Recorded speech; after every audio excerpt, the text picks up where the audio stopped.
3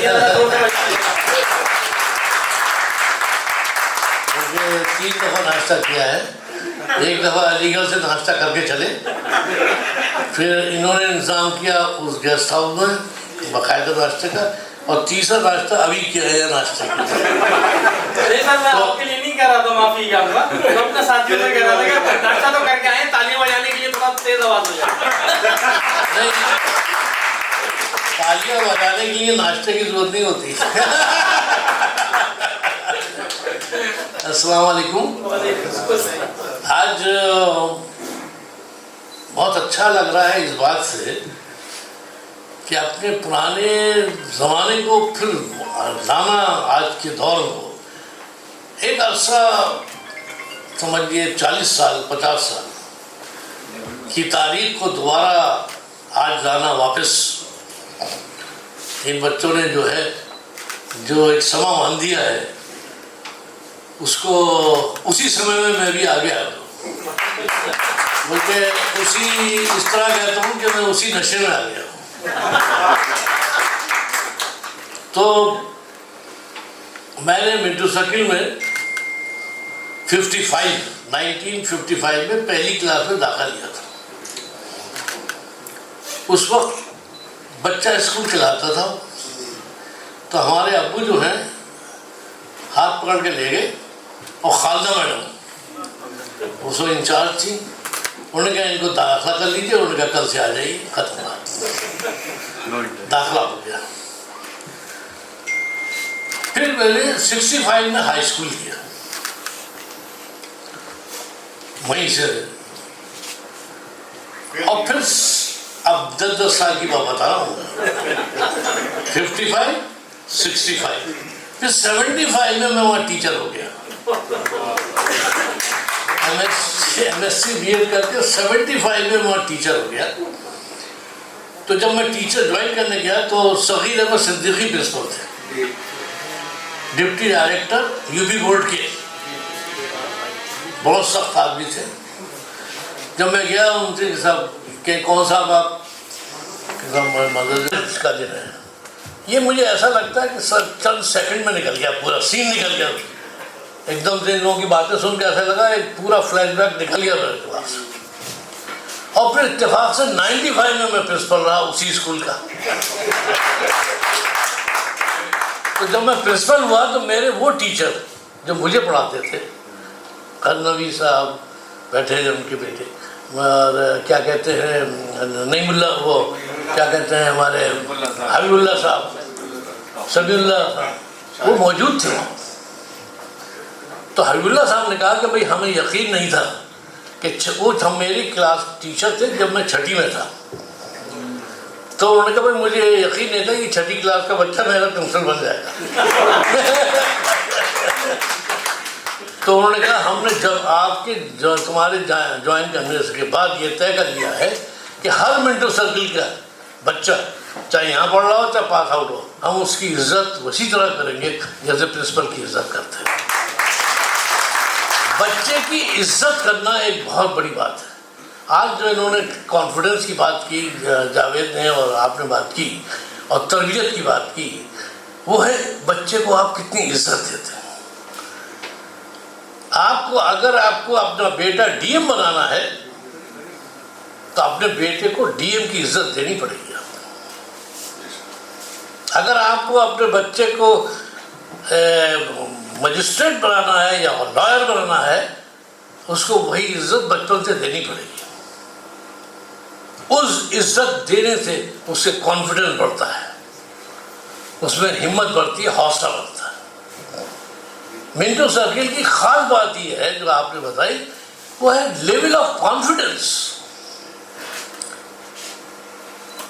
जब हम लोग की छुट्टी होती थी तो चुंगी पे छोटे छोटे बच्चे जमा हो जाते थे, और कोई भी यूनिवर्सिटी का लड़का अगर साइकिल पे जा रहा है तो उससे कहते हैं पार्टनर जरा मुझे शमशा मांगे तक छोड़ दो। ये लेवल ऑफ कॉन्फिडेंस की बात है कि अजनबी आदमी से एक छोटा बच्चा कह रहा है मुझे वहाँ तक छोड़ दो, और जब वो शमशा मार्केट आ गई तो देखो यूनिवर्सिटी का लड़का था, वो कहता उधरो उधरो आ गई, शमशा मार्केट उतर जाता था। फिर दूसरे से कहता था पार्टनर तस्वीर महल तक छोड़ दो। उसको जाना था रसलगंज। ये जो बचपन से कॉन्फिडेंस लेवल आता है, और ये दीवार कूदना कोई आसान बात नहीं है। आप लोगों में कितने लोग दीवार कूदे हैं? माशाल्लाह, एक तादाद है। ये बचपन से कॉन्फिडेंस लेवल बताता है।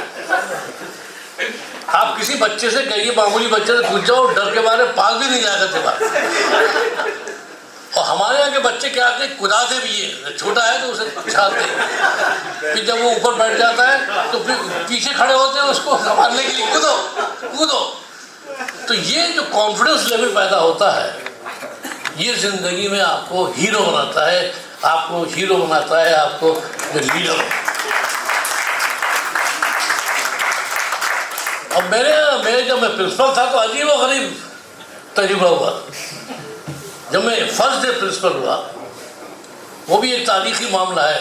हम लोग ड्रामे के आदमी थे, तो हम यकीन करते ड्रामा, हमारे जामिया में हर ड्रामा किया। इफ्तिखार आलम साहब, ताबा साहब के लड़के, इरफान भाई कहते थे हम उन्हें, तो वो हमें ड्रामा सिखाते थे। उन्होंने कहा जिंदगी में दो चीज़ें बहुत इंपॉर्टेंट हैं जो ड्रामे में बताई जाती हैं, एंट्री, सही वक्त पे एंट्री, और सही वक्त पे एग्जिट।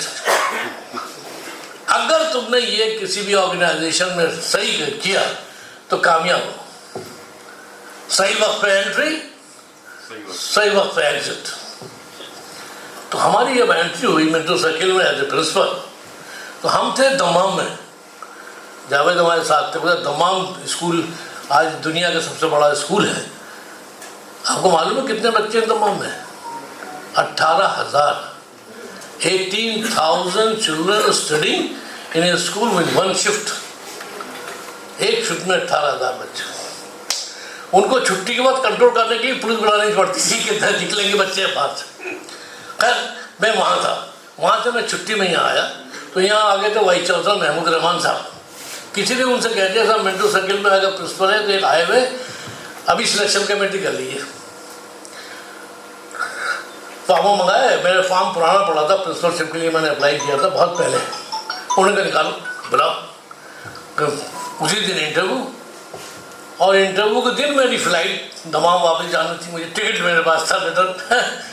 तो महमूद रहमान साहब ने कहा you I am selected, you are appointed as the principal today itself. मैंने कहा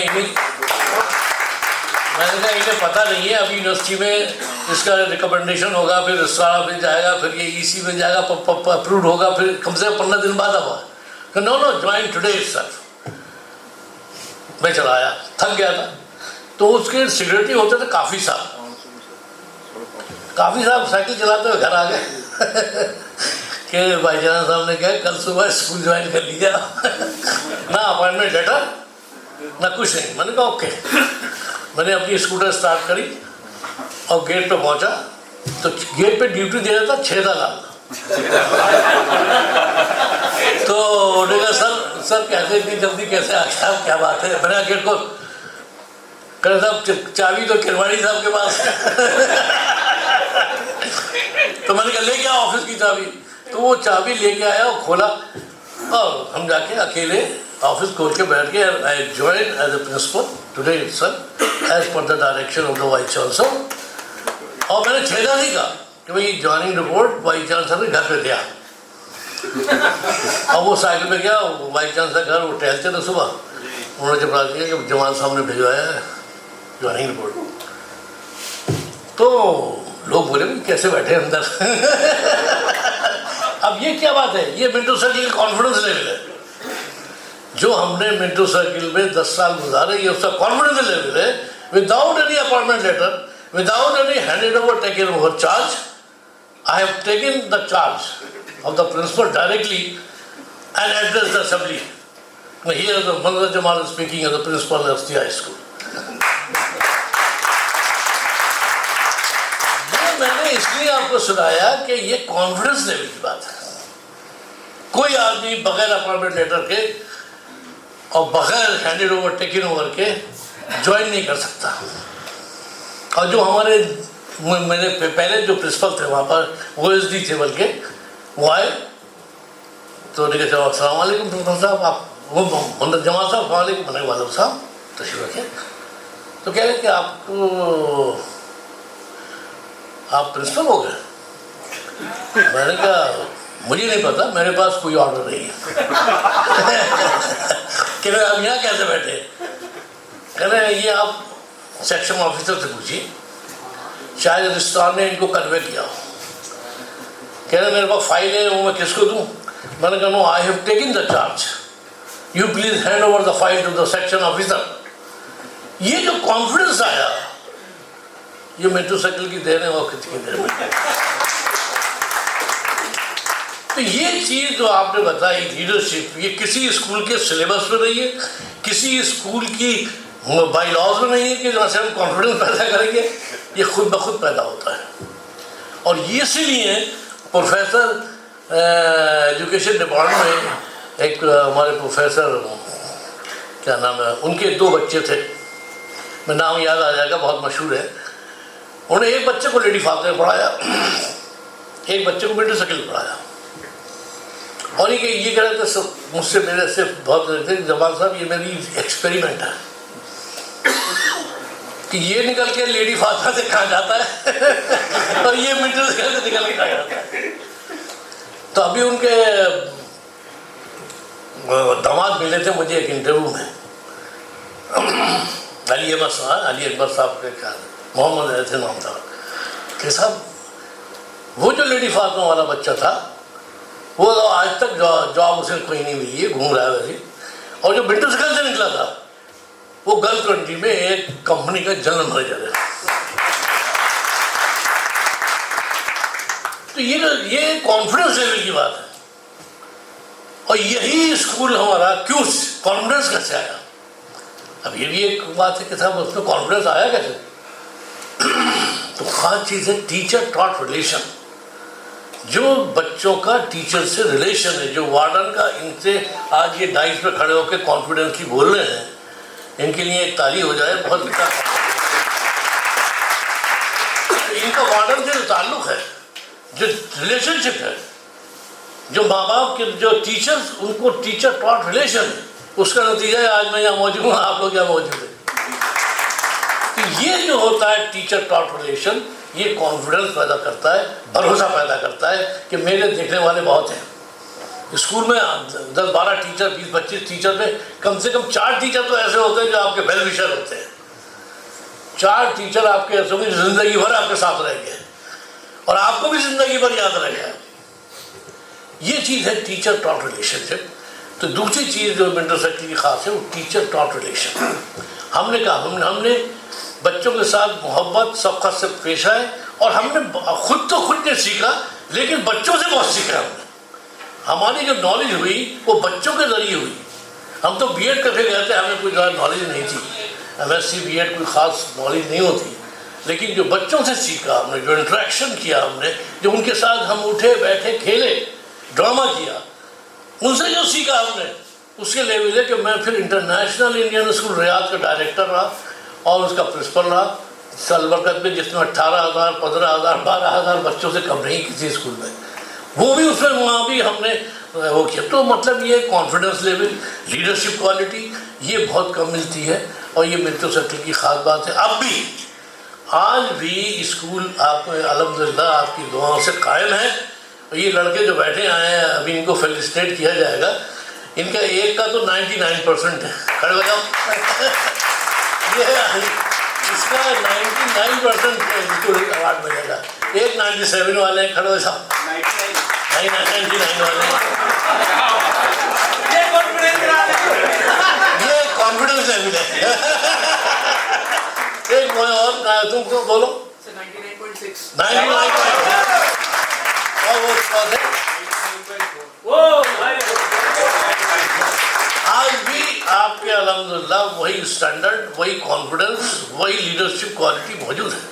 कई लड़के तो मेट्रो सर्कल के IAS बन गए, IAS बन गए, ये बन गए। तो बहुत बड़ी कहानी है कि नॉवेल लिखा जाता है। वो CBSE के चेयरमैन जो हमारे थे गंगोली साहब, उन्होंने मुझसे कहा था you give a right up about the school, about the Minto circle, what is Minto circle. मैंने कहा वो स्कूल नहीं है, वो एक वो तहरीक है। तहरीक कैसे? क्योंकि सर सैयद इससे जुड़े हुए थे। पहले स्कूल था ज़हूर वार्ड में, आपको किसी को याद होगा नहीं होगा। तो सर सैयद लोगों ने कहा कि भाई तुमने एंग्लो अरबिक पढ़ा दिया, स्कूल कहाँ है इसका? पहले स्कूल तो स्कूल मिंटो सर्किल बनाने के लिए एक मैनेजिंग कमेटी बनाई। उस मैनेजिंग कमेटी में सर सैयद अहमद खां, उनके बेटे अहमद खां, विकारुल मुल्क हॉल, मोहसिनुल मुल्क, जो VM हॉल जिनके नाम थे, विकारुल मुल्क, मोहसिनुल मुल्क, ये मेंबर बने मैनेजिंग कमेटी के। जो इंटेलेक्चुअल लेवल था उस जमाने में। और उसके बाद उनकी एक मीटिंग मुझे बता दूंगा, दूसरा और बताऊंगा। एक मीटिंग हुई सर सैयद हॉल में, उनके बेटे के चेयरमैन थे सर सैयद अहमद खां के। तो उनका जो राइटअप था, मुंशी जिसे लिखता थे, वो लालटेन लेके जाता था सर सैयद को, अंधेरा था पूरा, और यूँ कह रहा था। मीटिंग होती रही और सर सैयद साहब के जो बेटे थे बड़े, वो डिक्टेशन हमेशा टहल के देते थे, टहलते रहते थे और मुंशी लिखते रहते थे पीछे पीछे पीछे पीछे पीछे पीछे पीछे। तो उसने किताब में मैंने लिखा है, टॉकी साहब की किताब है, तो मैंने पढ़ा है, उसने लिखा है कि रात भर वो डिक्टेशन देते थे, मिनट्स ऑफ द मीटिंग, और फजर के बाद मीटिंग खत्म हुई है। तो आप बताइए इन लोगों में क्या जज्बा था? कौन सा स्कूल बनाना चाहते थे? क्या बनाना चाहते? दुनिया का कौन सा तजुर्बा करने जा रहे थे? दुनिया में क्या चीज़ बनाने जा रहे थे? रात भर बैठ के मीटिंग हो रही है। और दूसरी किस्सा सुना दूँ, इसका जब नक्शा पास हुआ, आपने देखा होगा, अलग अजब नक्शा है उसका। आज तक इस नक्शे का दूसरा स्कूल नहीं है। तो इसके कोटेशन भेजे गए, हर जर्मनी भेजे गए, कनाडा भेजे गए, इंग्लैंड भेजे गए कि हमें स्कूल बनाना है, उसका नक्शा बना दिया। 4 नक्शे आ गए स्कूल के, और मैनेजिंग कमेटी बैठी उसमें, और उस मैनेजिंग कमेटी ने 4 नक्शे देखे। और मैनेजिंग कमेटी में कोई भी इंजीनियर नहीं है, ना विकारुल मुल्क इंजीनियर है, ना मोहसिनुल मुल्क इंजीनियर है, ना सर सैयद खुद इंजीनियर है, ना उनका बेटा इंजीनियर है। और डिस्कशन कर रहे हैं नक्शे। आपको ताज्जुब होगा, 4 नक्शे फेल किए उन्होंने, और हर नक्शे पे उन्होंने डिटेल लिखा क्यों हमने फेल किया, और उनको जवाब भेजा कि आपका नक्शा हमें पसंद नहीं आया, आपका नक्शा। फिर ये जो बनाया सर्किल, ये टेढ़ा है। मिंटो सर्किल थोड़ा सा साइड से टेढ़ा है। अनूप शेर रोड उधर जा रही है, तो उसको तो यूँ होना चाहिए था ना, ये यूँ है। तो 4 लोगों ने ज़मीन डोनेट कर दी, 4 किसानों ने 1-1 बीघा, 1-1 बीघा, 1-1 बीघा, 1-1। ये 4 जो पढ़ने लगी, 4 बीघा ज़मीन। एक ने मना कर दिया कि हम दे देते ज़मीन। तो एक ने कहा दिया, उसका थोड़ी थोड़ी टेढ़ी थी ज़मीन, उनका टेढ़े पे बनेगा। तो ये स्कूल मिंटो सर्किल। तो मुझसे एक साहब ने सऊदी में पूछा, मिंटो सर्किल तो बहुत अच्छा था, और ये दूसरा स्कूल जो आपका मिंटो ई, ये कैसा है? तो अब आप देखिए कब्रिस्तान का नाम मिंटो ई से कैसे जोड़ गया? ये अजीब और गरीब बात है। मैंने कहा ये बहुत अच्छा स्कूल है, आप जरूर दाखिला लीजिएगा।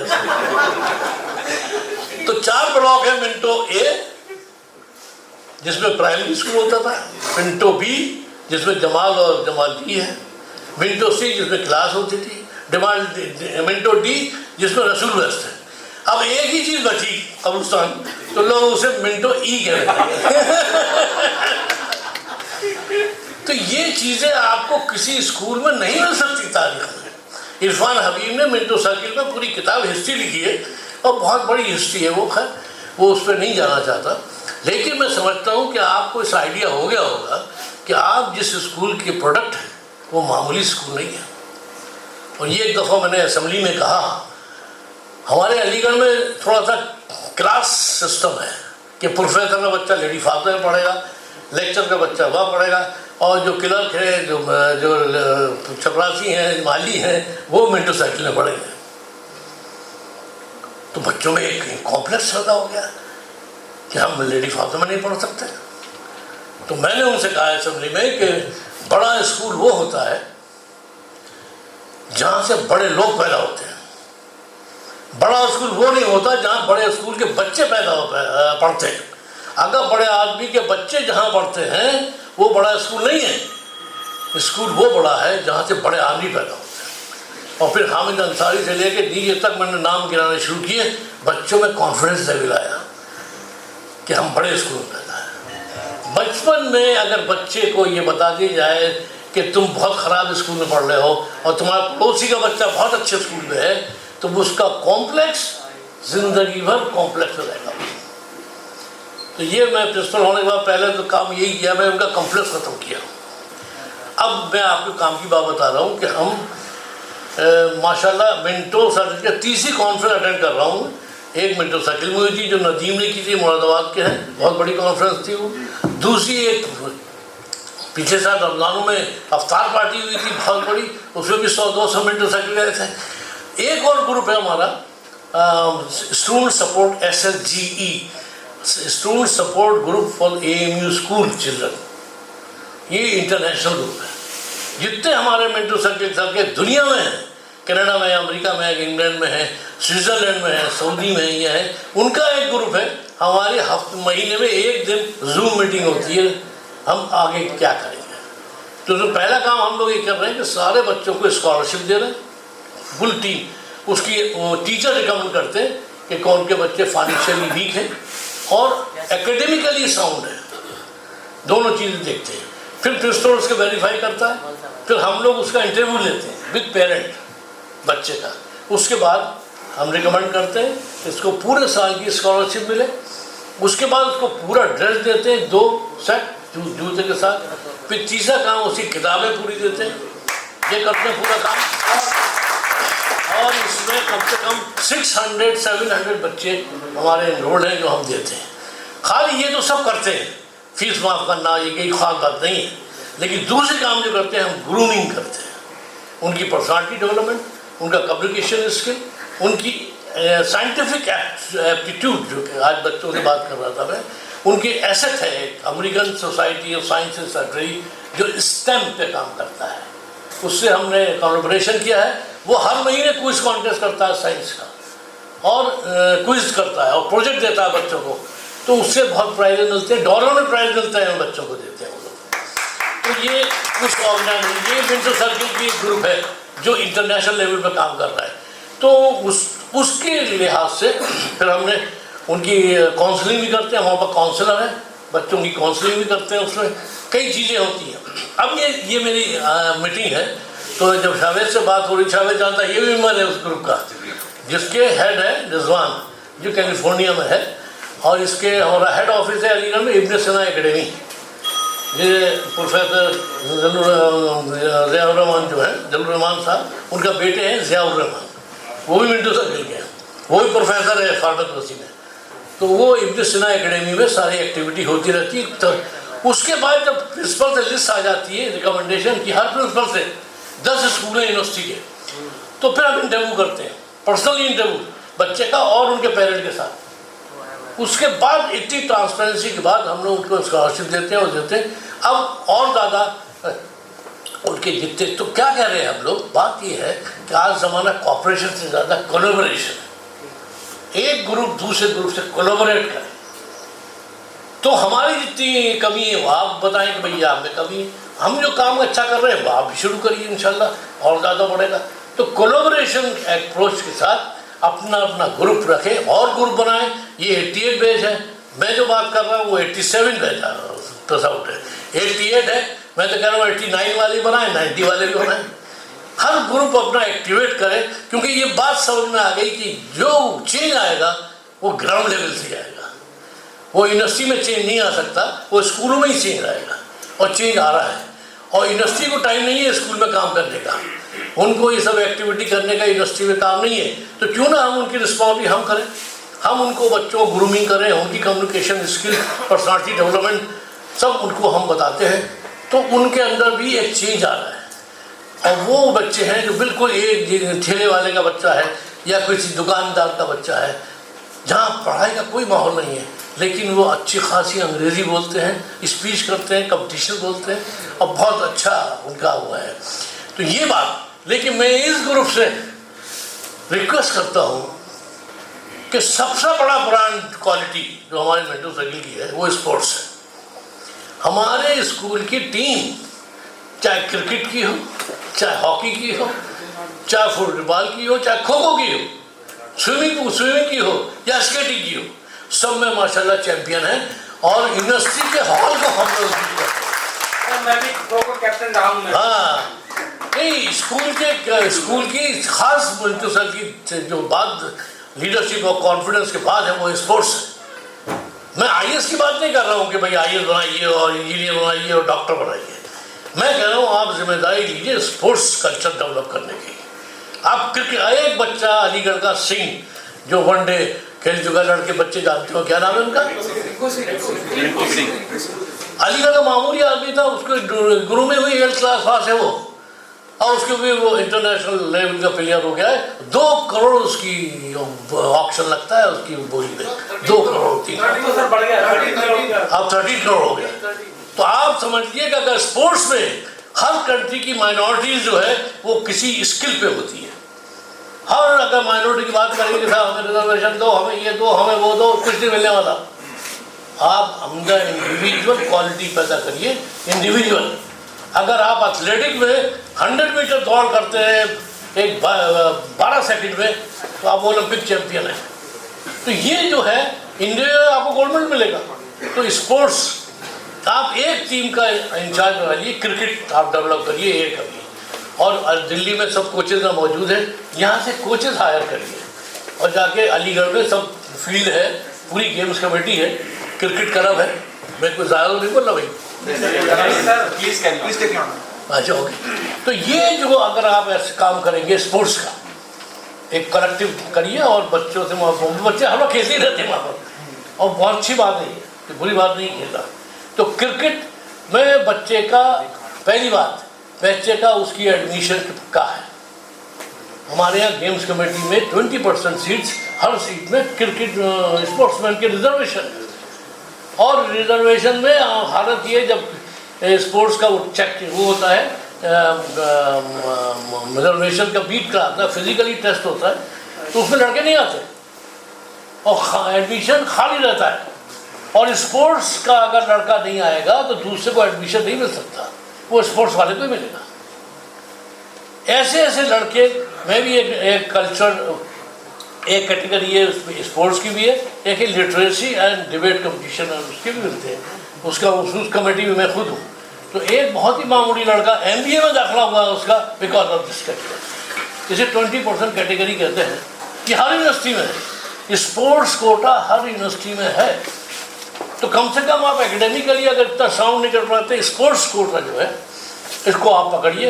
और फिर ये तो एडमिशन का होगा, फिर जॉब हर चीज़ का जॉब जो है वो हर जगह काउंटर हो जाए स्पोर्ट्स का। आर्मी में बैठे हैं हमारे बेटे के, ये इनके स्पोर्ट्स के टीमें हैं, पूरी रेलवे की टीमें क्रिकेट की। अरे कि ऐसी अपॉर्चुनिटी मौजूद है जिसमें कोई पैसे की खर्चा नहीं, कोई कोच नहीं, सिर्फ आपको 9-10 से पकड़ना है बच्चे को, उसके अंदर ये स्पोर्ट्स स्पिरिट पैदा करना है।